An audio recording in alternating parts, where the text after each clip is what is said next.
nous allons commencer ce journal ce matin encore par les menaces iraniennes, par la perspective d'un accord notamment entre Washington et Téhéran sur le nucléaire iranien. Effectivement, les Iraniens affirment avoir reçu hier soir la réponse des États-Unis aux propositions qu'ils avaient faites il y a quelques jours de cela. Une réponse américaine livrée par le coordinateur de l'action de l'Union européenne. Nous allons étudier cette réponse, a déclaré le porte-parole de la diplomatie iranienne. Selon une source saoudienne, il est possible que l'Iran publie dès aujourd'hui sa réponse finale.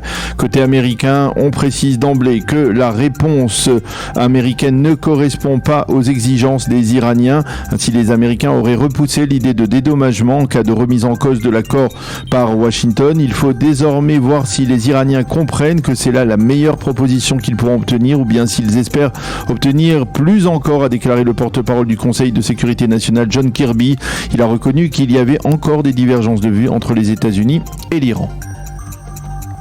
Et puis côté israélien, on est de plus en plus inquiet par les termes de l'accord. Et Benny Gantz, justement, le ministre de la Défense, s'envole pour Washington d'urgence pour tenter de persuader l'administration Biden de ne pas conclure un tel accord ou au moins de le modifier. On veut croire en Israël qu'il existe encore une fenêtre d'opportunité pour empêcher la concrétisation de cet accord. Hier, devant des correspondants de la presse internationale, le Premier ministre Yair Lapid a exprimé son opposition farouche à tout accord qui pourrait permettre à l'Iran de se doter de quelques dizaines de milliards de dollars qui serviront ensuite, a-t-il dit, aux organisations terroristes.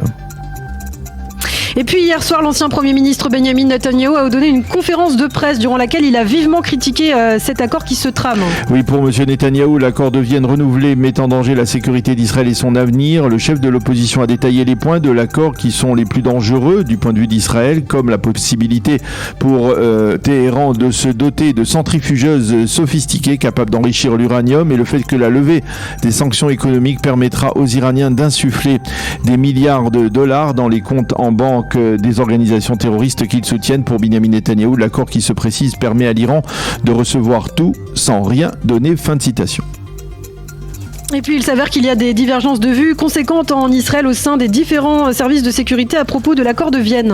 Et oui, effectivement, au sein du Mossad, on estime qu'un accord sera finalement conclu avec Téhéran. Le chef du Mossad, David Barnea, s'est opposé farouchement à tout accord de ce type, tandis qu'au sein du département des renseignements militaires de Tsahal, on parle d'une probabilité moyenne d'un tel accord. Quant au chef d'état-major de Tsahal, le général Aviv Kochavi, il a dit et répété que l'accord qui se prépare est problématique. Par contre, au sein des services de renseignement militaire israéliens, on considère qu'il y a tout de même des avantages à conclure un tel accord. Et puis une page société à présent, alors que l'on s'achemine vers une grève dans l'enseignement pour la rentrée scolaire, ce sont les internes des hôpitaux israéliens qui durcissent leur mouvement. Oui, les internes protestent contre le report de la mise en application des nouveaux horaires de permanence médicale de ces internes dans les hôpitaux israéliens. Un report décidé arbitrairement par le gouvernement israélien et qui a conduit des centaines d'internes à rédiger d'ores et déjà des lettres de démission. Toutefois, au sein des hôpitaux israéliens, on s'oppose aux démarches de protestation des internes et le directeur d'un des hôpitaux israéliens a qualifié la démarche des internes d'anarchique.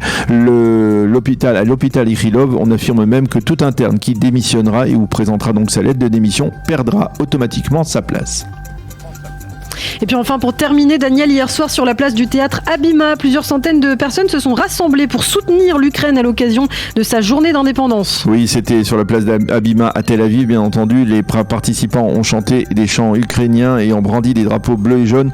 Ils ont voulu ainsi marquer l'indépendance de leur pays d'origine, mais aussi leur solidarité avec ce pays qui, vous le savez, fait face à la Russie depuis 6 mois, jour pour jour, donc dans ce conflit sanglant. La guerre n'est pas terminée, ont souligné les manifestants à l'adresse de ceux qui, en Israël ou ailleurs, pourraient se montrer de plus en plus indifférents face à ce conflit. Durant ce rassemblement, les participants ont justement formé une chaîne de solidarité avec l'Ukraine.